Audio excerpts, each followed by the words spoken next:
Citations for beginners. You found some really cool information on the internet, and you want to put it in your research project, huh? Sounds great! It's always a nice feeling when you find the perfect piece of information to include in your assignment. Now, before you place that information into your project, there's something you should know. You could get into trouble. Yep, that's right, a lot of trouble, for taking information from a source and putting it in your research project without sharing where you originally found it. It's called plagiarism. Plagiarism is when you take someone else's information and try to pass it off as your own. So what should you do if you want to include someone else's information in your research project? Well, it's okay to use information from other sources in your assignment. In fact, it's what you're expected to do. All you need to do is share where you originally found the information. Include what is called a citation in your research project. Citations are usually found at the end of research projects, and they include information about the original source. Here are a few items that are included in a citation: the name of the author, the title, and the date the information was created. There are other pieces of information that are included as well. So why do we create citations? Well, it's important to share where you found the information and give credit to the author. Also, if a classmate or teacher wants to look at the website that you used, they can use the information found in the citation to locate it themselves. And when you include citations in your research project, you're showing your teacher that you found great sources that relate to your topic. Now, what's tricky about citations is that you have to make them look a special way. Just like there are rules that you need to follow in school and on the bus, there are certain rules that you need to follow when putting together a citation. Here's how a citation would look for a website that I found on Tigers. You can see the author, title, the date the information was added to the website, and other pieces of information. Looks a little weird, right? Well, the good news is that you don't need to memorize or figure out how to place the information in this special format. You can use citation websites such as EasyBib to help make your citations quickly and easily. Let's do a quick wrap-up. Plagiarism is when you take someone else's information and try to pass it off as your own. It's okay to use information from other sources in your assignment.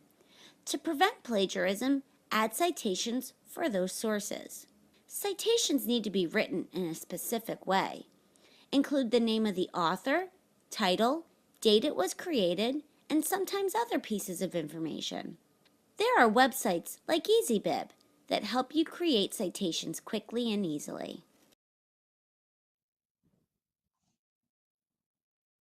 When you write a research assignment, it's important that you acknowledge the ideas or quotes from other sources that you use, right when you use them.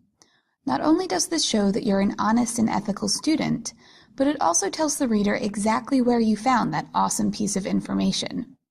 So, how do you give credit to other sources in your assignments? You use in-text citations, which can also be called parenthetical citations. An in-text citation connects information you're borrowing from a source to a citation in your bibliography, which helps teachers and classmates understand where the information originally came from. Include an in-text citation in your paper when you use a quote word for word from a source, or when you borrow an idea or phrase from someone else. In-text citations have to be written in a special way.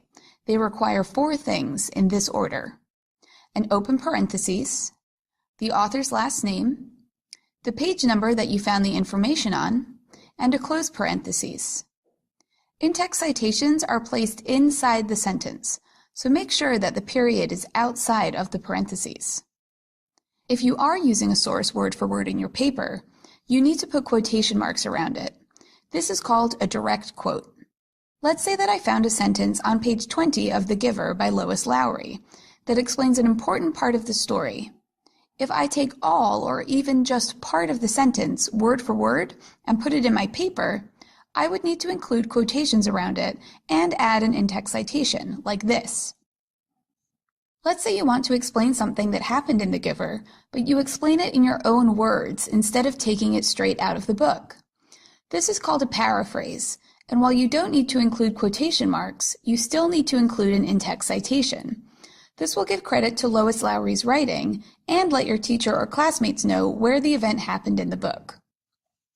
Remember, make sure that the first word in the in-text citation matches the first word in the citation of your bibliography. That way, when people want to learn more about the source in your paper, all they have to do is look for the same word in the bibliography to find it. Let's review.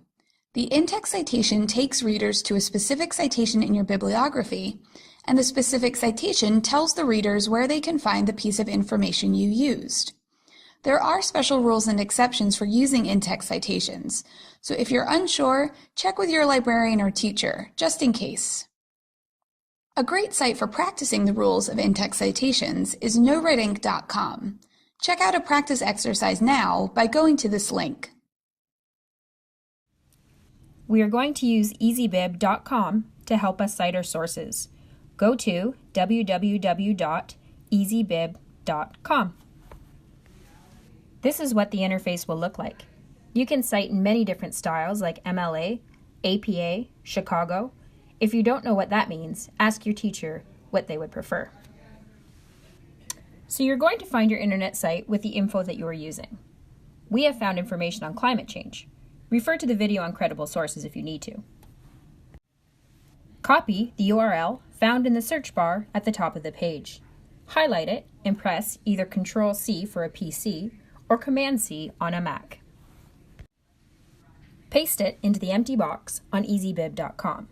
Ctrl-V on a PC or Command-V on a Mac. Press the orange Cite It button. EasyBib will tell you what information they found about your source and what they need your help finding. For example, they couldn't find an author. No author was present on the web page, so we replaced the author's name with the title of the website, which was Global Climate Change: Vital Signs of the Planet. EasyBib then takes the information and creates your citation. Copy and paste the citation into your bibliography. Mr. Lover, girl. Mr. Lover, now Mr. Lover. She call me Mr. Bombastic, tell me fantastic. Touch me on me back, she says I'm Mr. Romantic. Call me fantastic, touch me on me back, she says I'm Mr. Romantic.